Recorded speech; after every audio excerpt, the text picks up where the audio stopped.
से मुक्कू का एरिया, इतने दूर दराज से हमारे बच्चे और बच्चियां डिग्री कॉलेज रजौरी जाते हैं। अगर डांगरी के अंदर 10-12 डिग्री हाई सेकेंडरी होने के बाद अगर डिग्री कॉलेज नहीं है तो ये हमारी बदकिस्मती है। लेकिन हम पीछे ना देख के आगे की बात करेंगे। और आपकी जो एक डिमांड, ये मेरे विधायक रहते रहते इंशाअल्लाह आपके ताउन से डिग्री कॉलेज यहां हम जरूर खोलेंगे, इसका मैं आपको वादा करता हूं। मेरे एक बुजुर्ग डॉक्टर साहब ने कहा कि यहां डांगरी के अंदर जो भी काम हुए वो हमारे स्वर्गीय बेली राम शर्मा जी के द्वारा हुए। मुझे फख्र होता है कि जब मेरी पार्टी के लीडर का नाम लिया जाता है, स्वर्गीय बेली राम शर्मा जी कांग्रेस में रहे, उन्होंने कांग्रेस ने उनको मौका दिया, उन्होंने काम किया। मैं कहूंगा आपको कि मैं भी कोशिश करूंगा कि उनके नक्शे कदम पर चलकर क्योंकि मैं भी उसी पार्टी से, मेरे और उनकी विचारधारा सेम है, मेरे और उनके सिद्धांत भी एक जैसे हैं, उन्हीं पर चलकर मैं भी काम कर सकूं और आपके दिलों में जगह बना सकूं, ये मैं आपको आश्वासन दूं। यहां मैं समझता हूं कि जब भी मैं यहां कैंपेन करने आया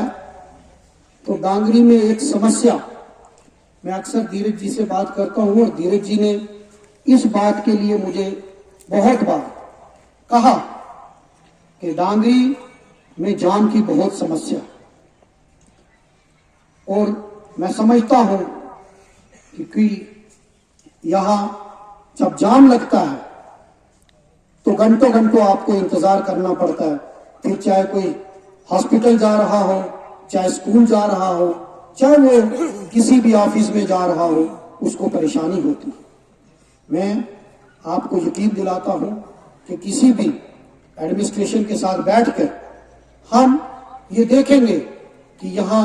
बाईपास बनाया जाए, रिंग रोड बनाई जाए, या इस जाम को कैसे कम कर सकते हैं, ये मैं जरूर इस पर नजरसानी करूंगा और इस जाम की समस्या से आपको निजात दिलाऊंगा। मेरे साथी ने कहा, मैं मुबारकबाद दूंगा अपने ब्लॉक प्रेसिडेंट को। ब्लॉक प्रेसिडेंट की हैसियत से मुबारकबाद नहीं दूंगा, बल्कि जो कृषि के क्षेत्र में इन्होंने काम किया और जो आधुनिक, क्योंकि किसान जो है हमारे, मैं समझता हूं कि रजौरी मेरी कॉन्स्टिट्यूएंसी के 70% नहीं बल्कि 80% जो लोग हैं वो खेती बाड़ी का गुजारा करते हैं। मैं कह सकता हूं कि यहां जितने लोग बैठे हैं, चाहे अपने खाने के लिए कोई लगाता है, चाहे वो थोड़ा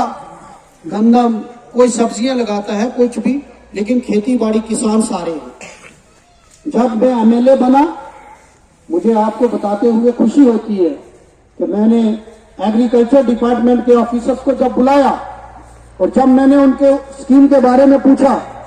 तो मकबूल साहब, मुझे चीफ एग्रीकल्चर ऑफिसर कहता है, सर आपको कैसे पता इन चीजों के बारे में? मैंने कहा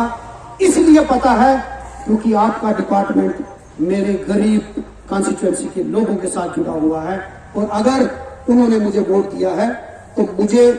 उनकी पैरवी करनी है और आपसे काम लेना है। मैं आपको आज भरोसा दिलाता हूं कि डिपार्टमेंट सारा डांगरी के अंदर एग्रीकल्चर डिपार्टमेंट आएगा, और जो स्कीम है, जो बेनिफिशियरीज हैं, कौन कौन सी स्कीम में क्या क्या स्कीमें हैं, वो आपको बताएंगे और यहां ऑन स्पॉट वो आपके बीच में जवाब देंगे कि भाई हमारे पास कौन सी स्कीम है और क्या क्या बेनिफिट आपको मिलेगा। ये मैं आपको भरोसा दिलाना चाहता हूं। रोड कनेक्टिविटी की बात हो,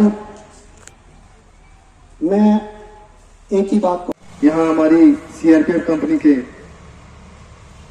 असिस्टेंट कमांडेंट प्रदीप साहब, उनके साथ हमारे यहाँ डीडीसी के एक्स चेयरमैन मकबूल साहब, केवलराम साहब, हमारे एक्स सरपंच खालिद साहब, यहाँ इस ब्लॉक के कांग्रेस के ब्लॉक प्रेसिडेंट अरुण साहब, हमारे परवेज साहब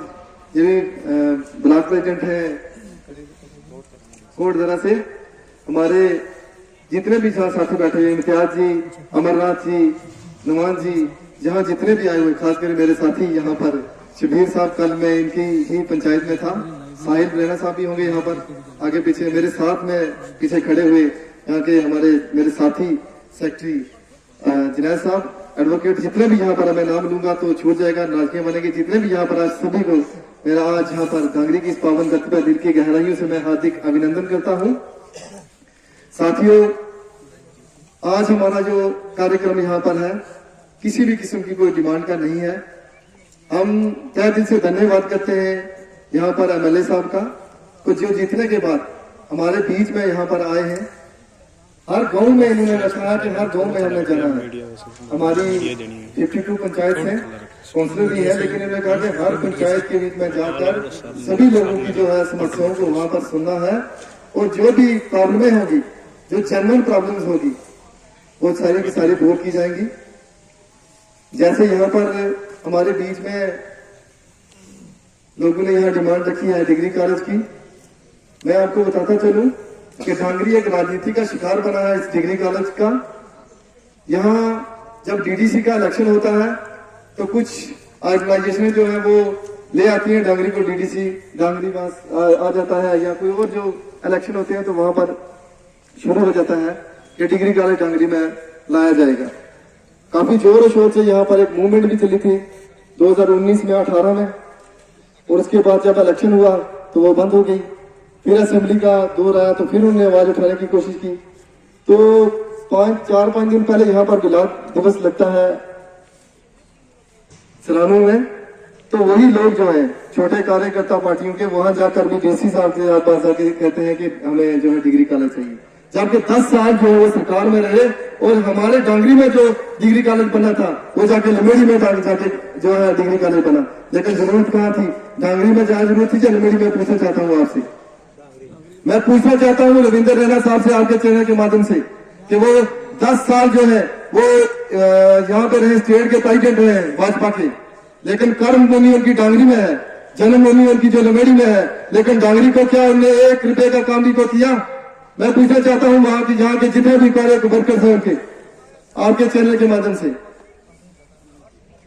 सिर्फ हमें जो है बताया जाता था और सामान सारा उठा के अपने ही एरिया में लाया जाता था।